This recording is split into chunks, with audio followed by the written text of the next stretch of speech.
Hi, everyone. Good afternoon. My name is Michelle D'Amico, and I'm the Director of Continuing Education and Public Programs at the Center for Global Affairs within NYU School of Professional Studies.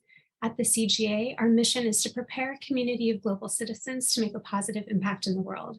We do this through a variety of programs, including our 2 graduate programs, an MS in Global Affairs and an MS in Global Security, Conflict, and Cybercrime, and through our robust continuing education program, which includes professional certificates, and of course, through events like this. We are really delighted to partner on this series with the Center for Human Rights and Global Justice at the NYU Law School, the Program in International Relations at NYU's Graduate School of Arts and Science, the NYU Robert L. Bernstein Institute for Human Rights, and the Office of International Programs at NYU Wagner. I'm really delighted to introduce today's speakers who represent some of our stellar faculty. I'll be brief here to allow for time to be dedicated to the conversation, but I'll be sure to link to their full bios in the chat. Dr. Yovita Ivanova is Senior Manager at the International Center for Tropical Agriculture and teaches economic growth and poverty reduction within our Professional Certificate in International Development. Dr. Sylvia Maier serves as Academic Director and Clinical Associate Professor here at the CGA and leads our Global Gender Concentration. Finally, Dr. Jens Rudbeck is Clinical Associate Professor here at CGA and leads our International Development and Humanitarian Assistance Concentration. Lastly, we've reserved some time at the end of today's conversation for questions from the audience, so please feel free to submit those via the Q&A tool. And now, without further ado, I'd like to turn this over to today's speakers. The virtual floor is all yours. Thank you, Michelle, for these very warm words of introduction. Welcome to our conversation about a topic that is very timely, is very important, and I look forward to engaging in a conversation. We are looking forward to engaging in a conversation with those of you on this call about how, and I'm sharing my screen now, how Biotrade can serve as a tool to advance food security and gender equality in the Peruvian rainforest. My colleagues on this call, on this panel, and I, Professor Rudbeck and Professor Ivanova, have been conducting field research in Peru on precisely this topic over the last 3 years, with a slight hiatus because of the pandemic. But we were thrilled to continue our research with conversations with producers and entrepreneurs this past August. And over the next 40 minutes or so, we will be sharing the findings, the preliminary findings of our research with you, and we look forward to your feedback. Now, our presentation is divided into 3 parts. First, we will be discussing the conflictual nature, conflictual context of our research. While Biotrade can serve as a very powerful tool for social development and social transformation, it is taking place against a backdrop against conflicts over the exploitation of natural resources. Professor Rudbeck will be sharing more about this in just a few moments. Then we will be discussing Biotrade, giving you a more general idea what we mean by Biotrade as a new approach to agricultural production. And finally, we will be sharing the results of our study, which we call the socioeconomic impact of Biotrade in the Ucayali region. Now, a snapshot of our program. Why are we interested in this subject? Well, first of all, we really wanted to explore the potential of Biotrade to drive social development and environmental sustainability. Everybody's talking about Biotrade, organic trade, fair trade, and we wanted to dig a little bit deeper and really see kind of what are the consequences, what are the positive benefits of Biotrade? Are there any positive benefits? And if we want to look at positive side effects and positive consequences, what themes, what issue areas are we going to be looking at? And we decided to look at 2 very specific sociological fields. One is gender equality, the other one is food security. At the same time, we wanted to investigate what is the potential of biotrade to reduce dependence on monocropping and extractive activities in Peru? About 40 million people live in regions of the tropical rainforest in South America.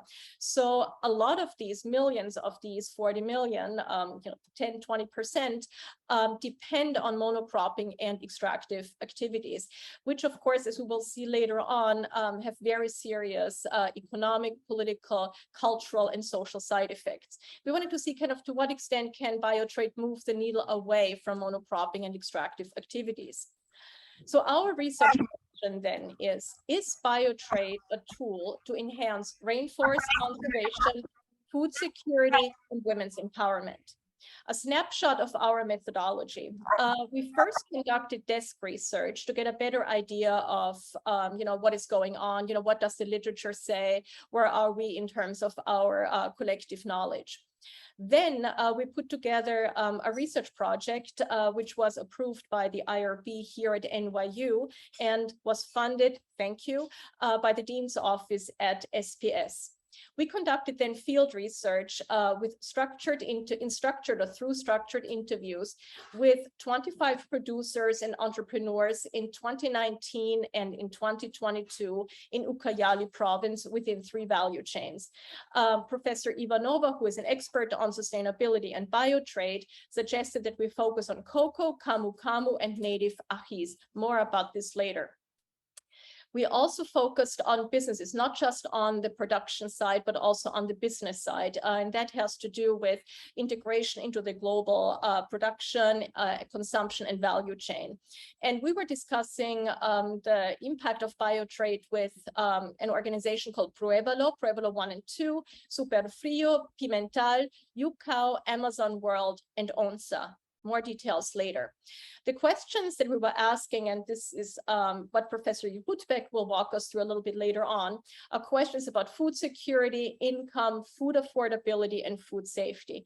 The questions that I asked in my interviews and in my conversations regarding gender equality related to women's subjective sense of greater equality in the family or in relationships, whether they have greater decision-making power within the family, whether they have a higher disposable income, and sadly, because it is very prevalent in Peru, also if they saw a reduction in domestic violence, and we'll share the findings a little bit later. Now, before I turn it over to Professor Rudbeck to provide the political and economic context for our conversation, just a few words about Ucayali province. Ucayali is a region, it's a province, it's a department in Peru. The red arrow points at it. As you can see, it borders Brazil, Acre province in Brazil. It's approximately the size of Kentucky, about 39,000 square miles, with a population of roughly 500,000. The capital is Pucallpa, which is where we conducted most of our interviews, alongside smaller towns such as Campo Verde and San Alejandro.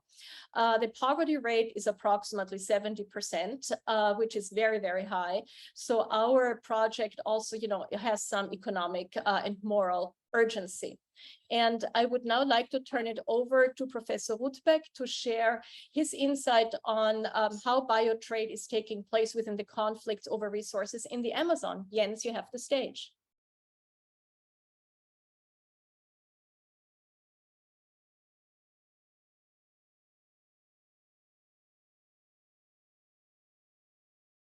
Jens, you're on mute. All right, thank you. So what we wanted to do is to kind of give you a setting for where we are trying to see if biotrade can make an impact on deforestation. And so I wanted kind of to take you back to August 2019, where images and data from the Brazilian Space Agency came out, and it led to front page stories across the world.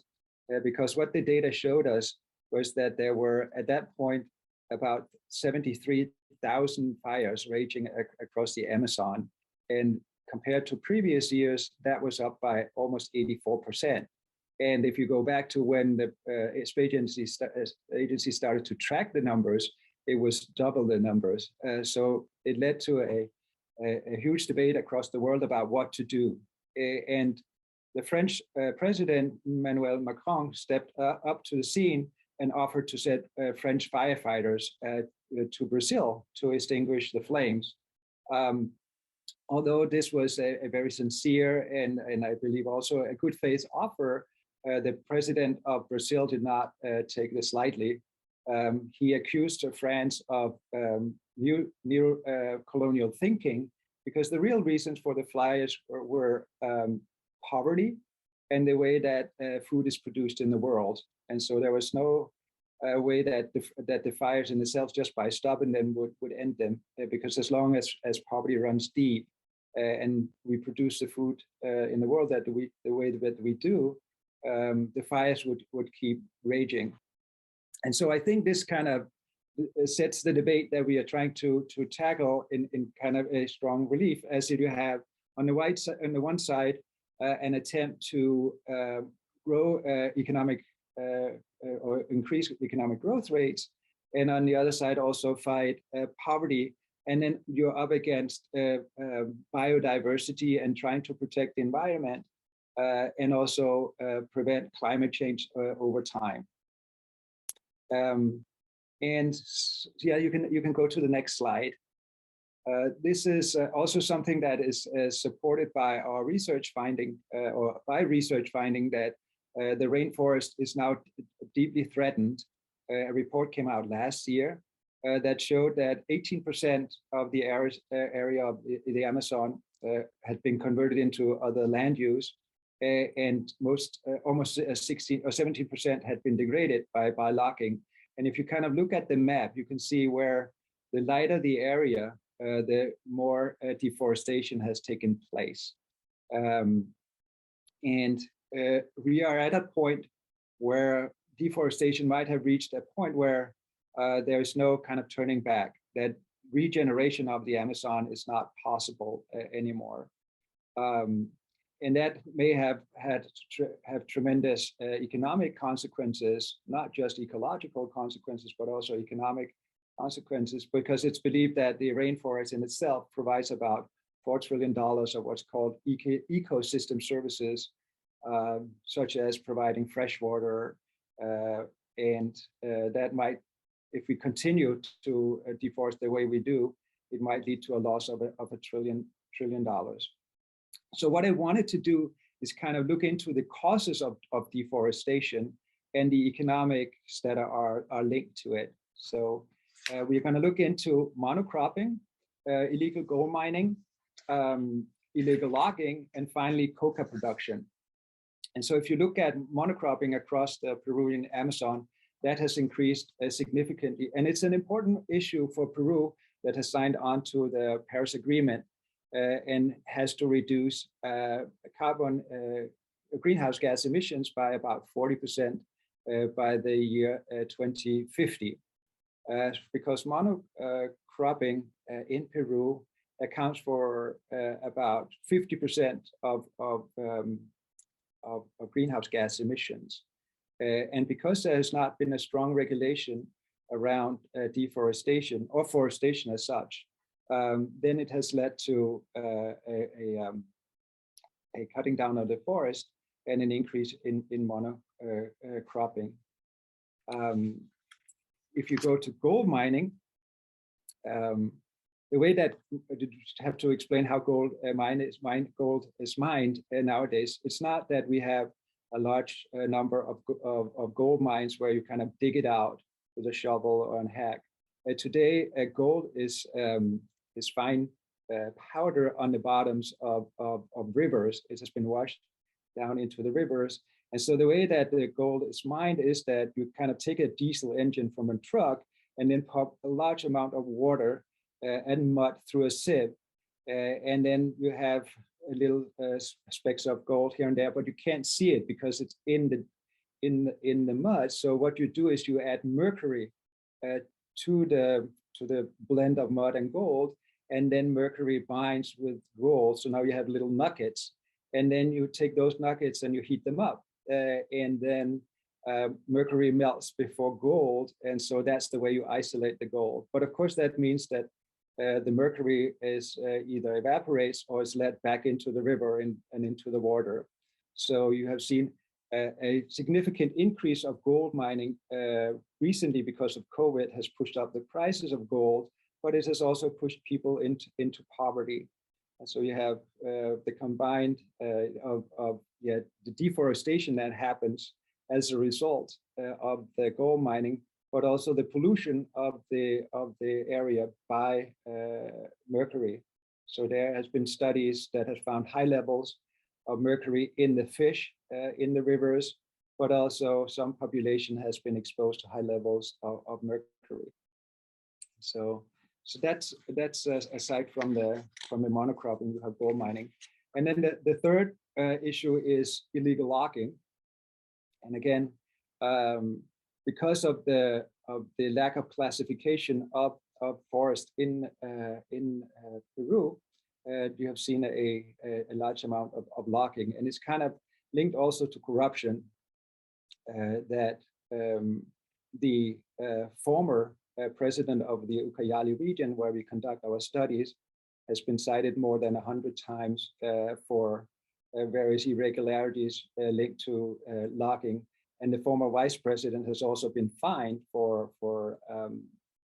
illegal logging, and so it's linked to not just the lack of regulations, but also to corruption. And about 40% of a report showed that about 40% of the wood that was exported from Peru was illegally sourced. And particularly one vessel, as you can see there in the photos, when the papers were the papers were investigated from that specific ship, it showed as much as 96% of the timber was illegally shipped, and it went to the United States and also to the Dominican Republic. And so it might have lost as much as some says about $112 million lost because of the illegal logging, but as other numbers as much as $250 million. And so there's huge sums that we are talking about. Next slide. But of course, compared to coca production, it's more money. So Peru is the second largest cocaine producers in the world. The land that is set aside for coca production has gone up, particularly around the COVID pandemic that has pushed even more people into poverty. And the combined value of the coca production in Peru, if it was sold on the US market, would be somewhere between 14 and 36 billion dollars if it all went to the United States. So those are the four main areas of conflict and the economics that drive the deforestation in Peru. And so we are trying to understand whether the biotrade could be an alternative income for Peruvians, and then that would lessen this type of deforestation. Over to you, Yovita.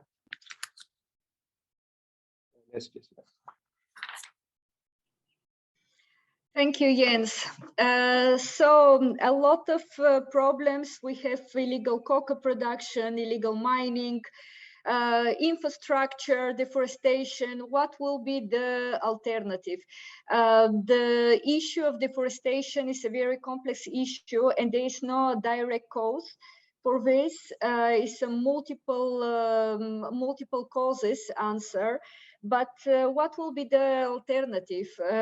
In Peru, we have 4 large agriculture commodities produced in the Peruvian Amazon rainforest. This is cocoa, palm oil, cattle, and coffee. But there is also another alternative to actually not only deforestation, but also poverty, because deforestation is also driving numbers of poverty up. And this is biotrade. Biotrade is actually an activity created in United Nations, Trade and Development Organization, that aims to promote the production and commercialization of biodiversity based products and ingredients.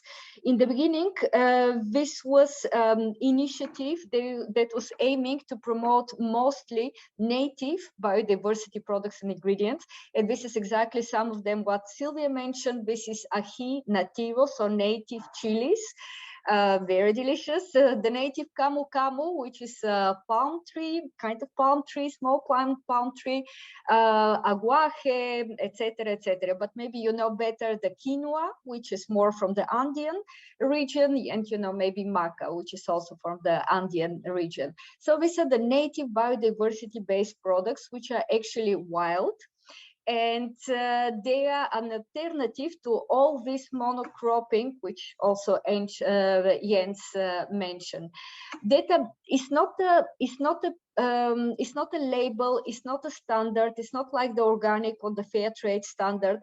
It's just an approach that aims to conserve biodiversity, but also to give a means for people, for producers, agriculture workers in the Peruvian Amazon to make a living. So we don't only want to preserve the Amazon, but we want the golden middle way, kind of to have the sustainable use of the biodiversity.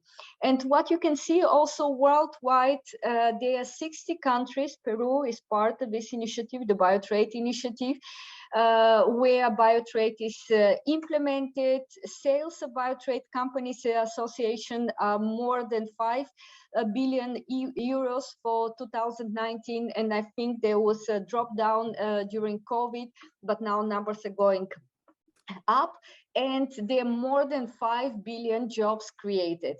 We are not talking only about products, we're talking also about services, ecosystem services, or also ecotourism, which I think I saw the Amazon tour company, which provides exactly this ecotourism services. Next slide, please. So how is this initiative regulated in Peru? There is a national biotrade program that was created in 2003, actually one of the first worldwide, together with a program in Vietnam and Uganda, also promoted by the United Nations Trade and Development Organization, and implemented also by the Peruvian Amazon Research Institute.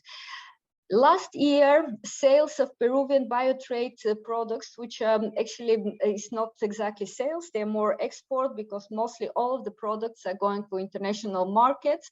Locally, products are not certified. Locally, you can still find very little organic or fair trade certified products. Almost all the products that are organic or fair trade, they are exported, and sales are around 500 million annually, which represents, of course, less than 1% of the total Peruvian export.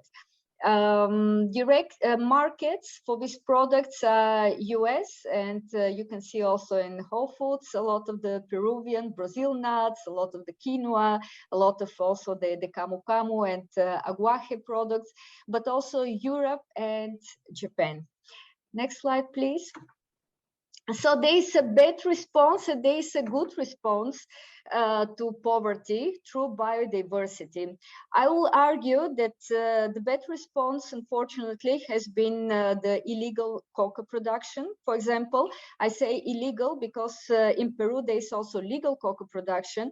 You know that there is a tradition, the cocoa leaf chewing, which is kind of very ancestral and traditional knowledge in it, and used also in a lot of ceremony. But there is also illegal cocoa production that is used for the production of cocaine, and this is the bad response. There are a lot of children also working, there are a lot of chemicals also used, which is also contaminating the soil. Next one, please. But we have also a good response, and one of the good responses is with the cacao beans. value-added product that is chocolate. And 10 years ago, there was not a single chocolate brand in Peru, but now companies are starting not only to sell the raw product, the cacao beans, but they are starting also to produce this totally delicious chocolate that use also some of these biodiversity products like the camu camu. You have also this chocolate from the camu camu, and camu camu has a lot of vitamin also C, which makes even the chocolate more nutritive. So there's also this good response to poverty.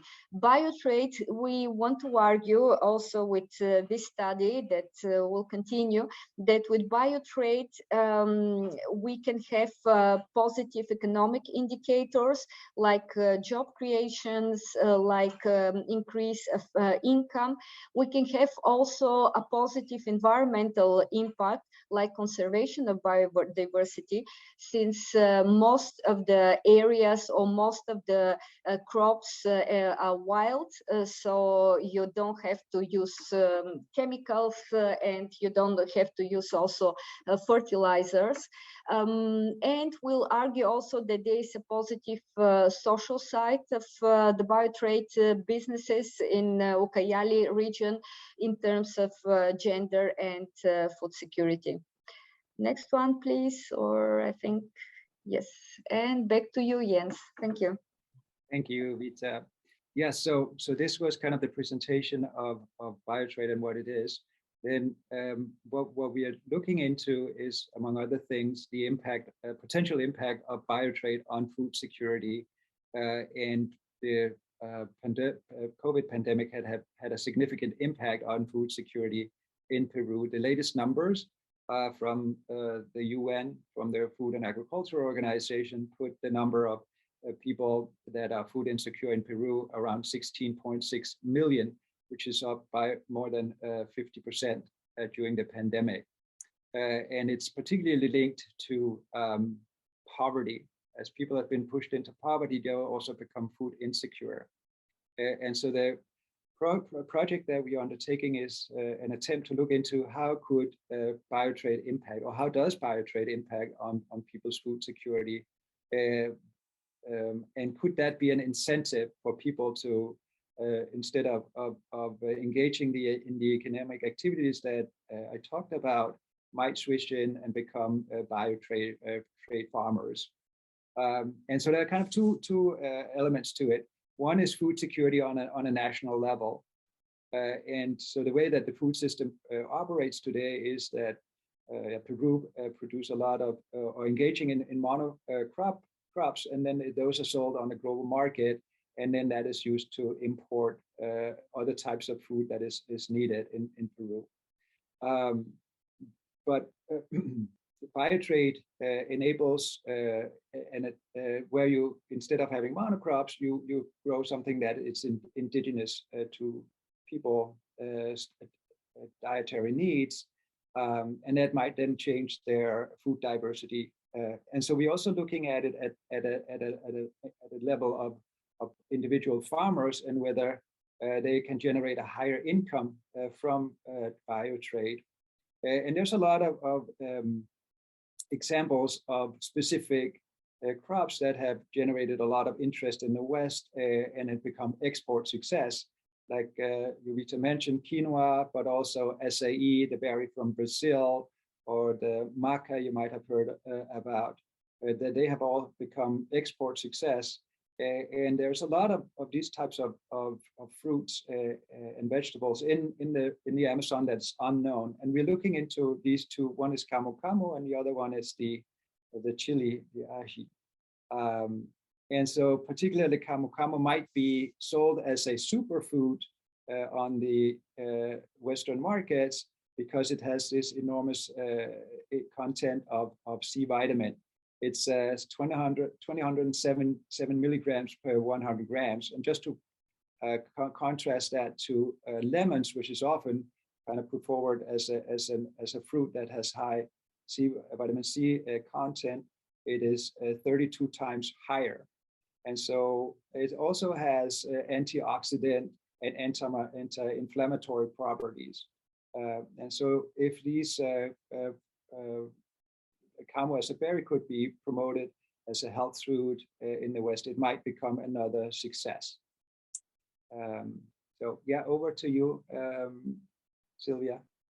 Thank you so much, Jens. Now let's take a brief look at the second issue that motivated our study. We were just learning a little bit more about food security in Peru, or the lack thereof. Gender equity. How is Biotrade related to gender equity? Can it be, I want to underline the word can it be an effective tool for the economic and social empowerment of women? The short answer is yes, but. There are plenty of examples around the world, primarily in Africa, where Biotrade businesses have served as a tool for the economic and social empowerment of women in small communities. There are plenty of examples in Namibia, in Uganda, in Tanzania, where women have created, local women have created very prosperous businesses, local businesses, sometimes regional businesses, with local products that they have sold on the market or they have sold in urban areas. Why is that? Why do we consider Biotrade a potential tool? Women, first of all, in almost all countries around the world, especially when they live in rural areas, have centuries-long ancestral and traditional knowledge on how to use biodiversity in a sustainable manner.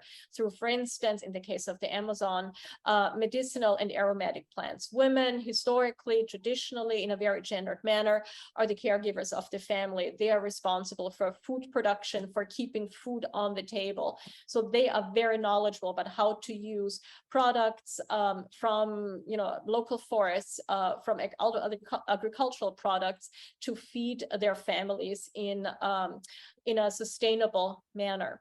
The second way in which Biotrade can serve as a potential tool for the economic and social empowerment of women is because native biodiversity-based businesses are operating under sustainability standards. We call that in the United States organic or fair trade, because they promote at the same time values such as fairness and equal burden sharing and generational responsibility, which very often translates into ideational and attitudinal change or behavioral change towards women and gender equity. Women are then more likely to be considered equal partners in a relationship or equal partners in a community, or can be entrusted, and I'm using air quotes here, entrusted with decision-making power in villages or in rural areas or even in urban areas. But our concern is primarily rural areas. Secondarily, as part of national or global value chains, these businesses tap into women's expertise as the community's food producers, as I mentioned earlier, and raise their status as international partners. Very often insist, trying to promote social responsibility, trying to promote human rights and gender equality as universal human rights. They train women in sought-after organic production processes and demand their inclusion in decision-making roles in decision-making fora. So this is to say, just by participating as entrepreneurs in Biotrade, very often, especially if there are relationships with global businesses or European or American businesses, to name, to just give two examples, women's status is enhanced. They attain prestige as capable experts in their own right. Furthermore, bio, or what we sometimes call artisanal products, popular in the global north, at Whole Foods or at 10,000 Villages or at other health food stores, for instance, yield higher incomes for the family, thus again raising women's prestige and bargaining power.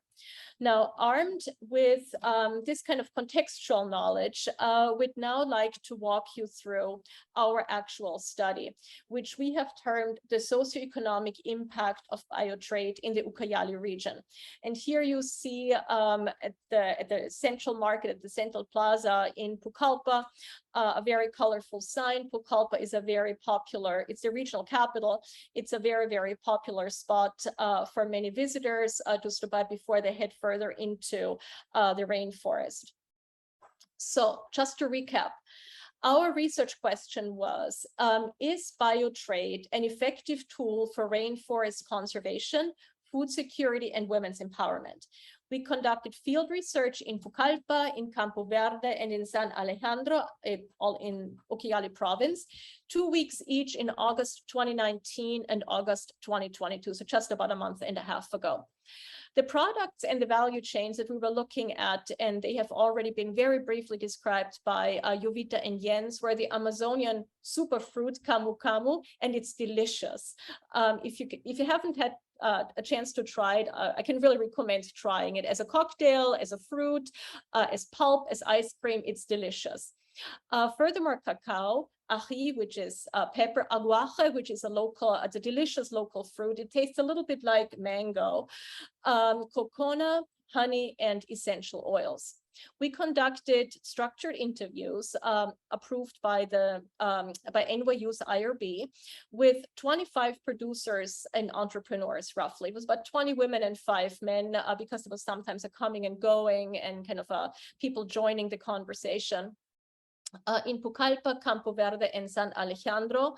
And these are just the list. This is just the list of some of the businesses that we spoke with: Pruébalo, Asociación Pimental, Cooperativa Diálogo de Camu Camu, UCAO, ONSA, Colpa de Loros, and Amazon World, which was mentioned earlier by Yovita. The interviewees were selected based on their products, obviously, their commitment to sustainability and biotrade, and their participation in biotrade businesses, and their availability. Now, here are just a few of the pictures that we took with permission. We're sharing with permission of some of the producers. This was in Pruébalo 1. It's a shop where women producers are selling their products that are all based on or are primarily using local native products. Here you see on the left-hand side essential oils. In the middle, you see camu camu. Camu camu usually comes out as kind of a bright pinkish pulp and liqueur. And on the right-hand side, another producer, another businesswoman who also shared with us the challenges that women business leaders, women entrepreneurs are facing in Peru, anything from accessing credit to holding title to land, to registering their businesses for a tax ID. So very, very interesting kind of challenges that women producers are facing that, you know, sometimes men are not. And she's producing primarily soap and cosmetic products. To more different types of women entrepreneurs in Pucallpa, we conducted extensive interviews with both of them. On the left, wonderful CEO Carolina Guadalupe. She's the chief of Super Frio, makes delicious ice cream, all locally produced using local products. Of course, we tried them all. So when you go to Pucallpa next time, be sure to stop by Super Frio and or try some of the ice cream. It's absolutely delicious. It's without any kind of preservatives, anything, you know, that, you know, whose names you can't pronounce. And on the right-hand side, Senora Blanca Perez Morey, she is the head, the chef, the owneress and the chef of the Restaurante El Tuyuyo, also in Pucallpa, very, very famous in the region of Pucallpa.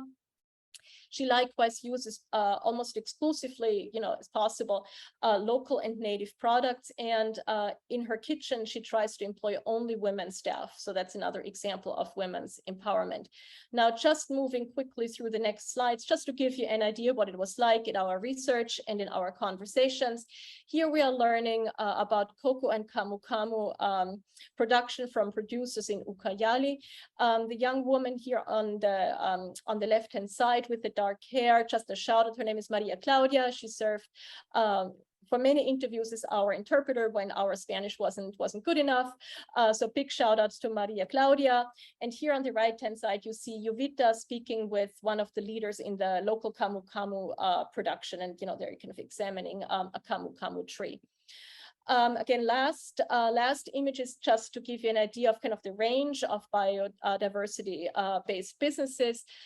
This is the owneress and the foundress and the owneress of the Yucao coffee shop in Pucallpa. She was one of the first women to produce cacao and chocolates, delicious chocolates and coffee and milkshakes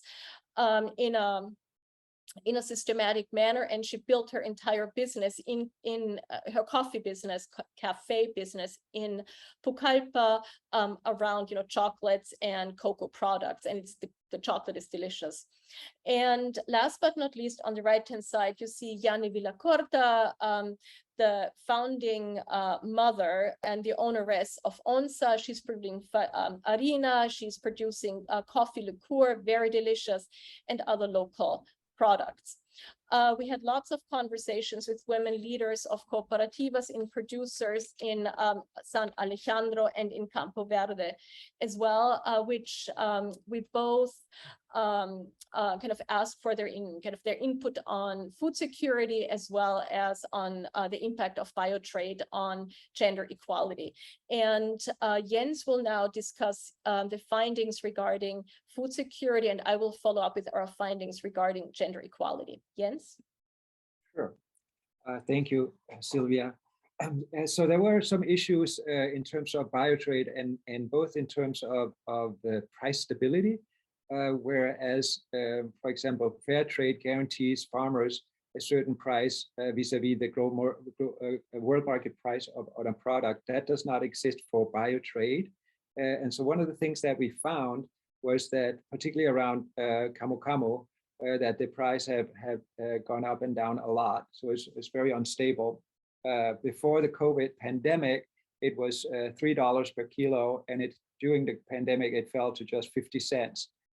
So that made income very unstable. And of course, if one of the things that Biotrade is supposed to, by pulling people out of the other forms of activities that we have described, is that their income is higher. So if they can't be guaranteed a higher income, it might be difficult to persuade them to take up Biotrade. Another issue with scaling up is transportation cost. Particularly when we interviewed the ají farmers, that they were mostly producing for the local Pucallpa market. They wanted to expand to Lima and beyond. But if they brought their products to Lima, they would also have to pay for storage. And that in itself was a cost they were not willing to undertake in order to increase their markets. So that was another thing. Camu camu is sold to an export company called Sanshin, would then export to the Japanese market. And here one of the issues are how to preserve the berry before it reaches the Japanese markets. And so there needed to be some investment in technology, particularly around freeze drying and also what's called spray drying. And so that was another issue that the farmers had to deal with. Also, within Biotrade, it is supposed to be ecological, so without use of artificial fertilizers, chemicals, and so on.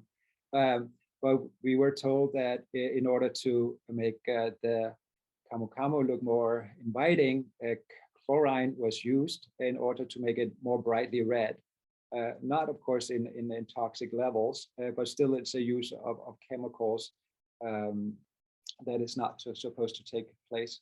And then finally, also in terms of food safety, we were told, so a lot of the camu camu grows along the river, and the Ucayali River has sort of created a laguna or a kind of a lake.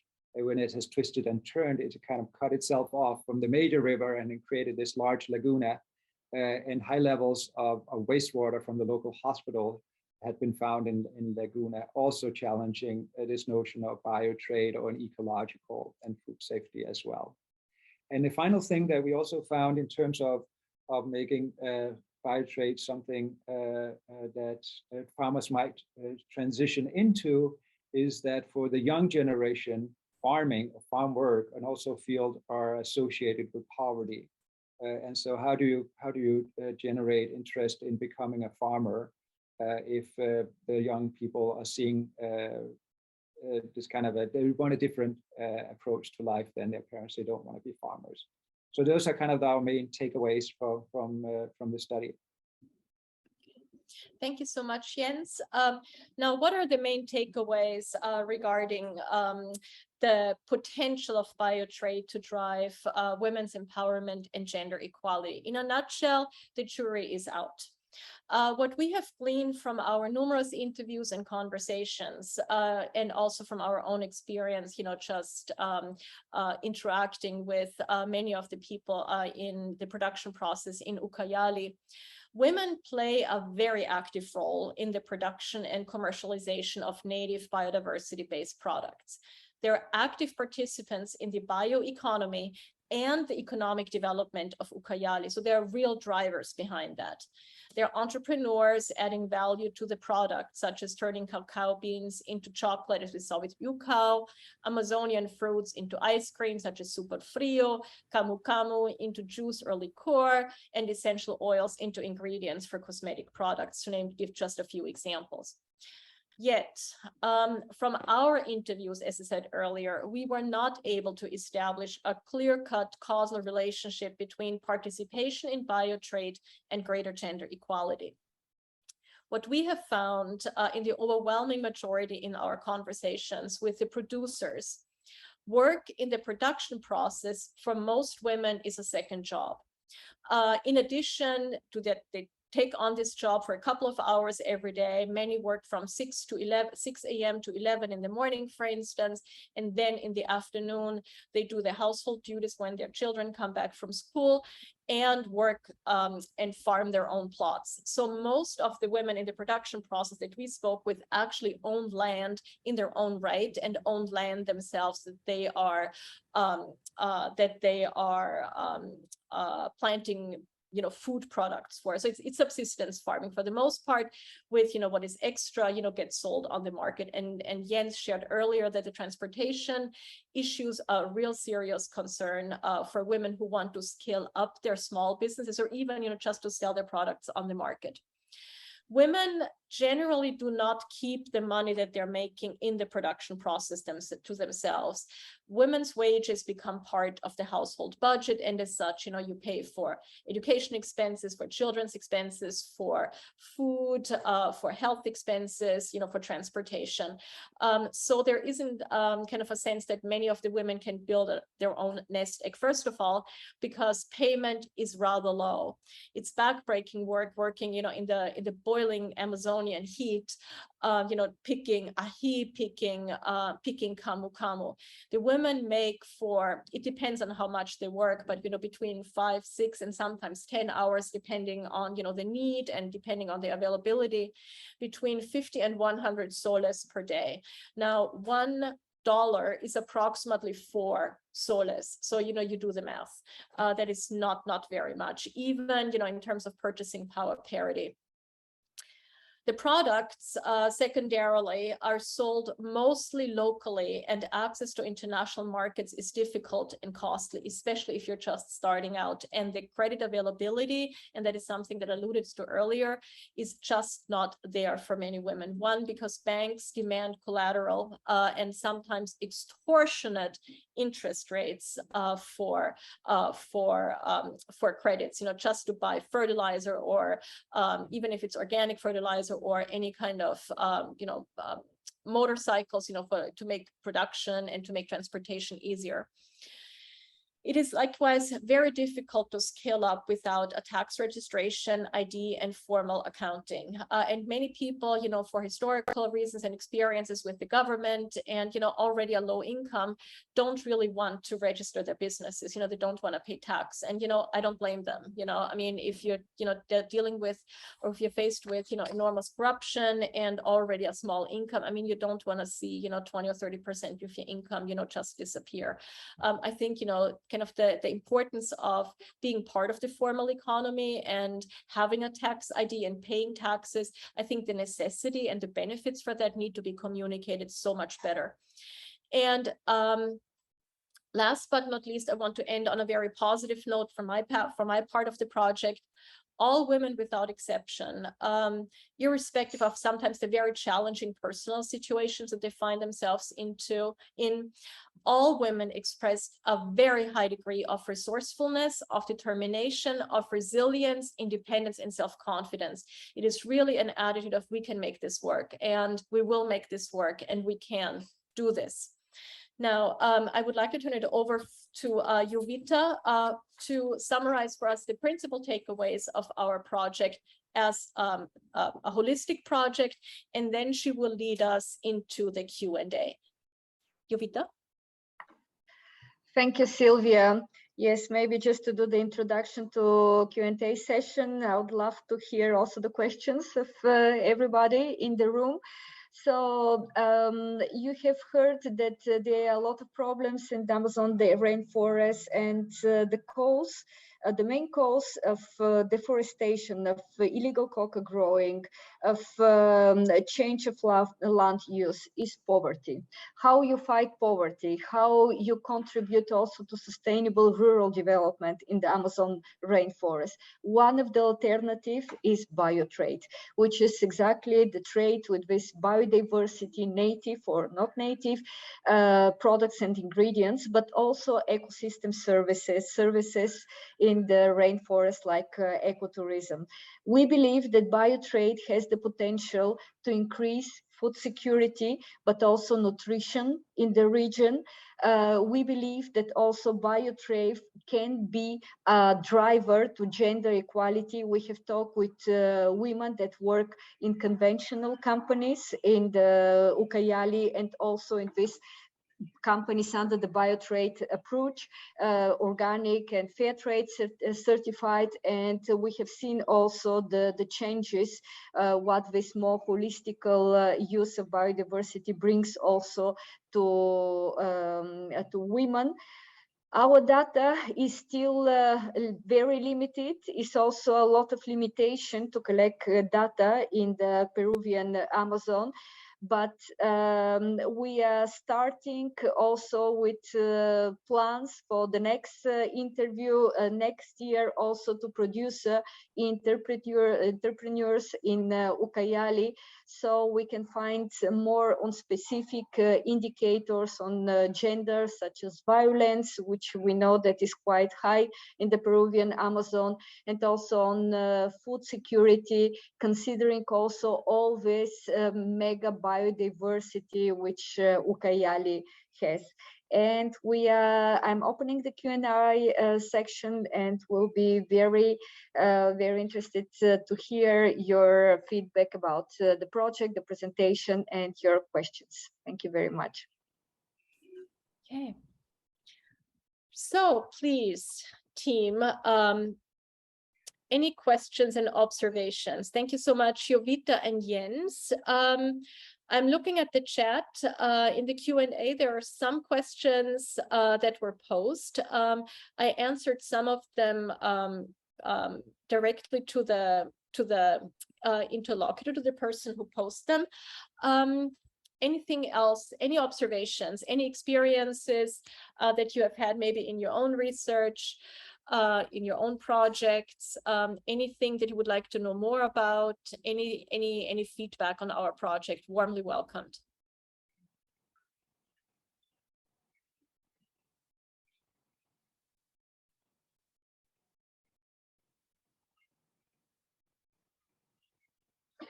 Maybe it will be important also to mention why when we talk about biotrade, we make the difference between organic, fair trade, and biotrade. Biotrade is not a certification, it's not a standard. And this is actually done with purpose. It's just an approach based on sustainable principle and criteria, because we believe that all these certifications are also an additional burden to producers to maintain, to obtain the certification. The minimum cost is around $2,000 and per hectare, and you have seen also what is the minimum wage of women, what Sylvia mentioned. So this is kind of this holistical way to see the biodiversity use, but without having this additional cost, which eventually is reduced also to the final price of the product.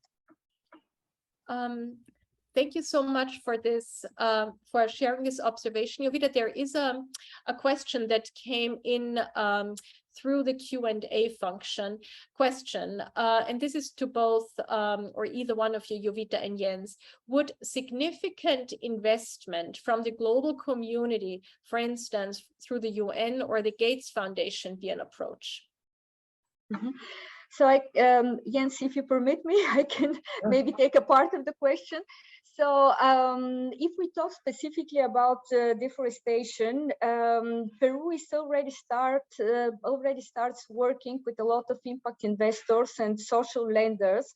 And the new element is that before, all these investments were just conditions with return of investment and with financial data. But now all these impact investors, social lenders are requiring also some impact indicators. So one of the impact indicators, very strong, this is deforestation or area avoided deforestation or area conserved. And one other indicators is carbon emissions. You know that the most of the carbon emissions come from deforestation. So reporting, enabling, creating these enabling conditions on national and regional policy level, but also teaching through capacity building and technical assistance to these small companies to create these reports on avoided deforestation, also on carbon emissions is very, very important. And before this was highly scientific matter, but now there is also methodology, for example, Global Forest Watch Pro that is sponsored by World Resource Forum, that is free, and also there is a free capacity building also for agriculture producers to use these elements. Mm-hmm. Jens, back to you. Just to add two things. So one is that through trade and trade agreements, it's possible to stimulate this kind of production. And the United States and Peru entered into a trade agreement back in 2007 that opened up for this kind of deforestation projects or products, as in that it's not linked to deforestation. And so that definitely creates a market for this kind of products that's beyond the local markets. And then also the USAID has invested a lot of resources into retrain coca farmers to produce something else. And there are some data that up towards 80,000 farmers within Peru has been trained by the USAID to switch out of coca production and into cacao or banana or something else. And it could be a way for also introducing a biotrade through that mechanism, as the USAID is also training coca farmers to produce camu camu, ají, or other products that are native to the rainforest. So yeah, definitely, I see an opening there. Mm-hmm. Thank you so much, Jens and Yovita. Two last questions, very interesting. Both of them have just come in. And again, please feel free to answer them, either both or one or the other briefly. First question, is there some way to reduce the barrier to capital, loans or investment, maybe from the global community, and that works to bring the products to international markets? So this is the first question. And the second question is, thank you for this timely and important topic. The hypothesis is definitely credible and all these topics are interrelated. Is this topic being discussed with the global diaspora for a global movement? First about the topic, the financial topic, the first question. It's not only access to credits, but also financial education, what people are lacking in the Amazon basin. So they still don't know what is the purpose of credits, what is the purpose of these financial instruments. Second thing is that interest rates are very high. They can reach up to 20%. So, this is almost killing every business. Having a credit with 20% interest rate is almost not only in Peru, but all over the world. So I think first level is provide financial education. Second level is also provide tailor-made financial services for the Amazon rainforest, but that are based not only on a report of returns, but also report impactment. Make them sign a zero deforestation declaration, make them sign a reduction of emissions through rejection of fertilizer, for example, fertilizer that are so bad for the health of the soil, of the Amazon soil. And the third level will be also with creating all this financial, maybe from other financial institutions, international financial institution awareness that there is a lot of potential through these businesses also for international markets that can be also supported by investment, sustainable investment through international community.